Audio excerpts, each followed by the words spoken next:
ही दृश्य पुण्याच्या निंबज नगरमधली आहेत। एनडीआरएफच्या जवानांनी इथे अडकलेले लोकांना सुरक्षित बाहेर काढलं।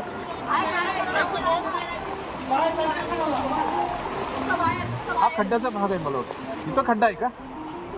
पुण्यातली पूरस्थिती पाहता बचाव कार्यासाठी लष्करालाही तैनात करण्यात आलंय।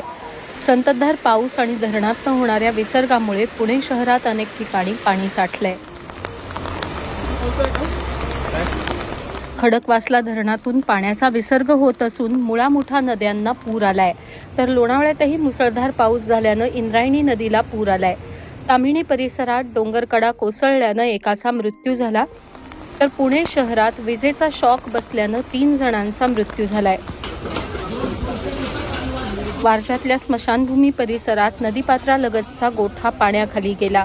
इथे बांधलेली 14 जनावरं पाण्यात बुडाल्यानं दगावली। पुणे जिल्ह्यात विशेषतः घाट भागांमध्ये आजही मुसळधार पावसाची शक्यता असल्याचं हवामान विभागानं म्हटलंय। पुणे आणि साताऱ्याच्या घाट भागात आज 25 जुलै रोजी रेड अलर्ट आहे, तर 26 जुलैसाठी पुण्यात ऑरेंज अलर्ट आणि सातारा जिल्ह्यातल्या घाट भागांमध्ये रेड अलर्ट देण्यात आलाय।